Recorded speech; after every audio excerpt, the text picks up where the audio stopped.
Previous year question பேப்பர்லேருந்து பர்சன்டேஜ்லேருந்து ஒரு some தான் பார்க்க போகிறோம். ஸோ இங்கே ஒருத்தரோட இன்கம்மை பற்றி பேசியிருக்காங்க. இன்கம் ஆஃப் அ பர்சன், ஒருத்தரோட இன்கம் இருக்குது, அது என்ன பண்ணுதுன்னா 10% இன்க்ரீஸ் ஆகுது. உடனே அதுக்கப்புறம் என்ன பண்ணுதுன்னா 10% டிக்ரீஸ் ஆகுது. ஸோ இப்போ என்ன கேட்டிருக்காங்கன்னா, மொத்தமாக அவரோட இன்கம் எப்படி மாறி இருக்கும் பர்சன்டேஜ்லன்னு கேட்டிருக்காங்க. ஓகேவா? 10% கூடுதுப்பா, 10% குறையுதுப்பா, அப்படியே தான் இருக்குன்னு நினச்சிங்கன்னா தப்பு. ஆப்ஷனில் பாருங்கள், அப்படியே இருக்கணும் ஒரு ஆப்ஷனே இல்லை. ஸோ அந்த ஆப்ஷனே தப்பு. பார்க்கலாமா?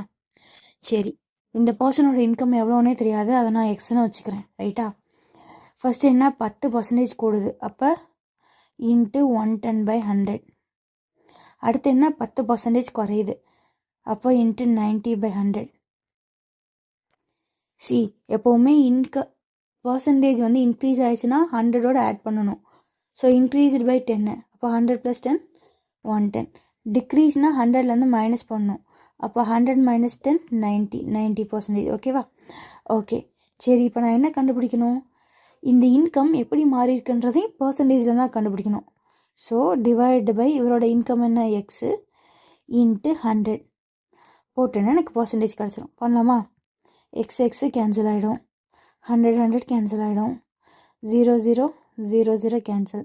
ஸோ என்ன இருக்குது, 99%. ஸோ அப்போது இவரோட சேல்ரி எக்ஸ்லேருந்து இப்போ எவ்வளோ இருக்குது, 99 தான் இருக்குது.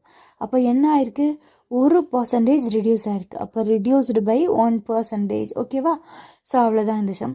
இதில் ஞாபகம் வச்சுக்க வேண்டியது ஒன்று தான், இன்க்ரீஸ்டு பை 10னா 100 + 10ன்னு எடுத்துக்கணும், டிக்ரீஸ்டு பை 10னா 100 - 10ன்னு எடுத்துக்கணும். ஓகேவா?